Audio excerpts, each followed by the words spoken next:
తిరుమలలో వెంకటేశ్వర స్వామి వార్షిక బ్రహ్మోత్సవాల సందర్భంగా ఆలయంలో కోయిల్ అల్వార్ తిరుమంజనం కార్యక్రమాన్ని టీటీడీ శాస్త్రోక్తంగా నిర్వహించిందని ఈవో అనిల్ కుమార్ సింఘాల్ అన్నారు.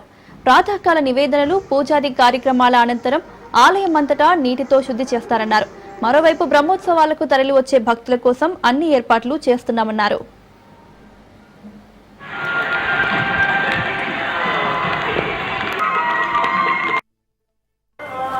ఓం నమో వెంకటేశాయ.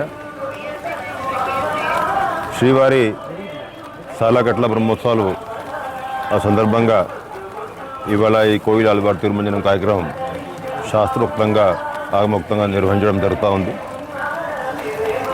సంవత్సరం 4 సార్లు వైకుంఠ ఏకాదశి, ఉగాది, ఆణివార స్నానం, అదేవిధంగా స్వామివారి బ్రహ్మోత్సవాలు.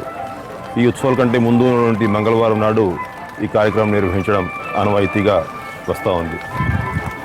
ఈ సందర్భంగా మనకి పవిత్రమైనటువంటి పుణ్యమైనటువంటి క్షేత్రం ఉన్నటువంటి తిరుమల స్వామివారి దేవాలయం, ఆ దేవాలయంలో ఉన్నటువంటి గర్భగృహము, అదేవిధంగా ఉపదేవాలయాలన్నీ కూడా భక్తులందరూ కలిసి ఒక పవిత్రమైనటువంటి శుద్ధి చేసే కార్యక్రమం తీసుకోవడం జరుగుతుంది.